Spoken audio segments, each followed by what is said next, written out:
സുധിയുടെ കള്ളത്തരങ്ങൾ മുഴുവനും സച്ചിയെടുത്ത് സെക്യൂരിറ്റിക്കാരനാണ് പറഞ്ഞത്. സെക്യൂരിറ്റിക്കാരൻ്റെ കയ്യിലേക്ക് ഒരു 50 രൂപയുടെ നോട്ടും വെച്ച് കൊടുത്തിട്ടാണ് സച്ചി നേരെ വീട്ടിലേക്ക് പോണത്.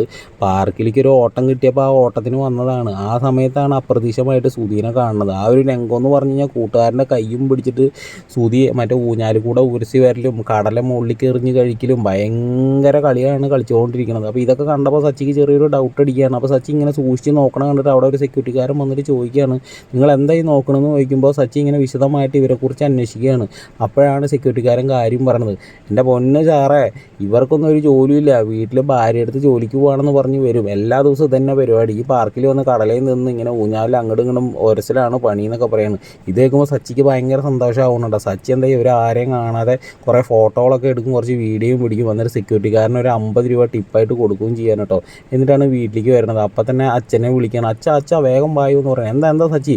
അച്ഛാ, ഇവിടെ നമ്മുടെ ഓട്ടക്കാരൻ സുധിയില്ലേ, അവൻ ജോലിക്ക് പോകാമെന്ന് പറഞ്ഞിട്ട് പോണില്ലേ, അതെവിടെ പോകണമെന്ന് അറിയണ്ടേ, വായോ പറയാണ്. അങ്ങനെ ഹാളിൽ കൊണ്ടുപോവാണ്. ഹാളിൽ കൊണ്ടുപോയിട്ട് എല്ലാ ആൾക്കാരെയും വിളിച്ച് വരുത്തിയിട്ട് സച്ചി കാര്യങ്ങളൊക്കെ തുറന്നു പറയാണ് കേട്ടോ. ആ സമയത്താണ് നമ്മുടെ സുധി വരുന്നത്. സുധി വന്ന വശം തന്നെ അച്ഛനോട് പറയുന്നത്, എൻ്റെ പൊന്നച്ഛ, വീട്ടിലേക്ക് കയറി വരാൻ പറ്റില്ലല്ലോ, പൂവിൻ്റെ മാറ്റം കാരണം ഇരിക്കാൻ പറ്റുന്നില്ല, ദയവ് ചെയ്തിട്ട് ഈ കട ഇവിടെ നിന്ന് മാറ്റിയിട്ടാ, ചീഞ്ഞു നാറിയ പൂക്കളുടെ മണം സഹിക്കാൻ പറ്റുന്നില്ല എന്നൊക്കെ പറയുമ്പോൾ സുധി ഇങ്ങനെ പൊട്ടിക്കരയണതാണ് കാണുന്നത്. അപ്പോൾ സുധിക്ക് ചെറിയ രീതിയിൽ സംശയം അടിച്ചു വിട്ടു, അതെന്തോ പാളിച്ച വന്നിട്ടുണ്ടെന്ന്. അപ്പോൾ രവിയേട്ടൻ ചോദിക്കുന്നുണ്ട്, എടാ നീ എവിടെ പണിക്ക് പോകാമെന്ന് പറഞ്ഞിട്ടാണ് രാവിലെ പോയതെന്ന് ചോദിക്കാൻ കേട്ടോ സുഹൃത്തുക്കളെ.